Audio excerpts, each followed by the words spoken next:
Hello and welcome to another update video about ETH. Yeah, the ETH chart hasn't changed since yesterday.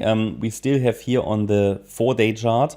Actually, I can go to the daily chart. We can see the overall scenario for ETH of the June 22 lows. That's basically not changed. So we're still tracking here 3 1-2 setups. Alternatively, it could just be 2.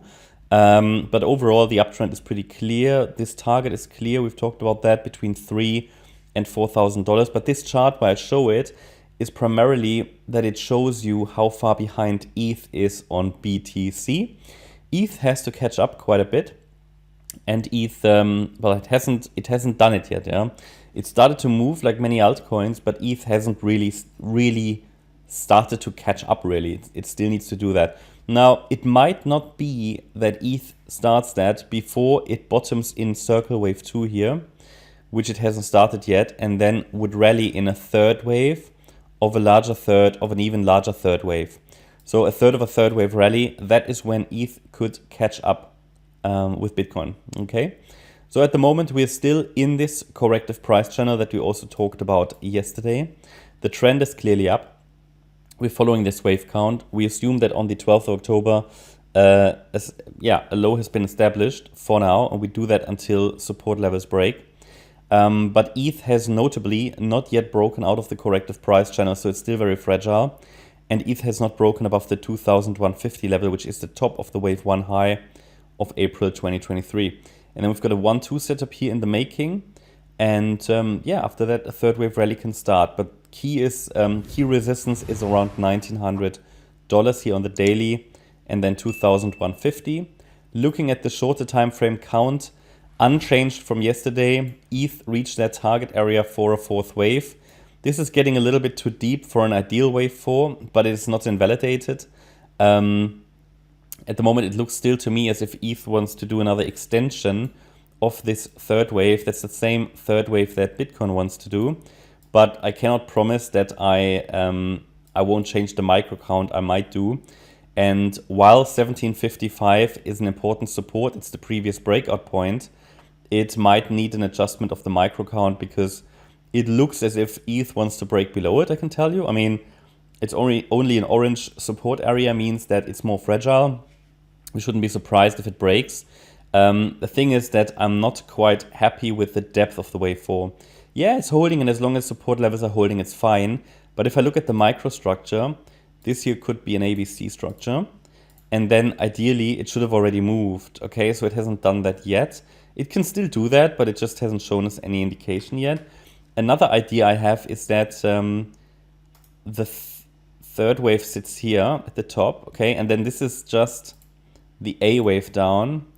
This is the B wave, and the C wave would be running out of space. So if 1755 breaks, which could happen, but there's also no evidence it's doing that, then I would watch this trend line, the ascending trend line, yeah, which would maybe align with the golden ratio of the alternative support area. However, I leave it on the chart as it is because especially if we are in a wave 4, these coins, they can always, in a wave 4, do a more extended B wave. And if the B wave gets a little higher, which it also still can do, in a larger ABC structure of B, then the C wave that comes down has enough space, and the wave 4 would simply sit here. So that's how it could still play out. So essentially, to keep it very simple, as long as the 1755 level is holding, we can just focus on higher. Looking at the microstructure here more directly, 1755 is also the previous breakout point that ETH is just retesting. So there is nothing to suggest we are bearish yet. I will probably start to flip bearish below 1659. So as I said before, we have to be very flexible in the current market conditions.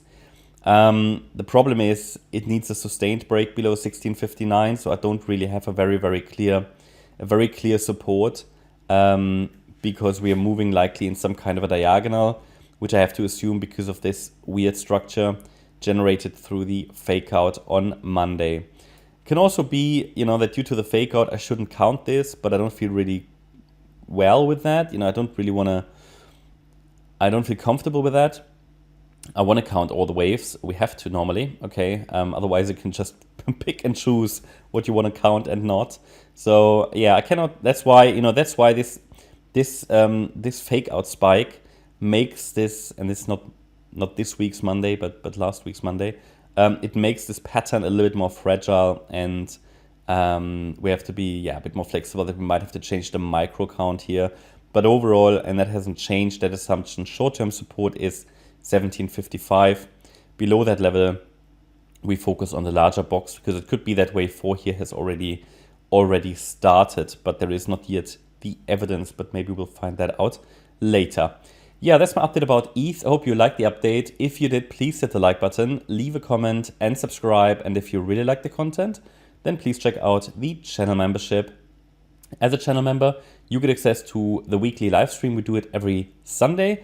We run the live stream every Sunday, and there's educational content, and we cover member coin requests. Also, you get access to Discord and Telegram, as well as a lot of educational content in the membership. Plus, as a gold member, you get access to short-term market updates. Thanks a lot for watching.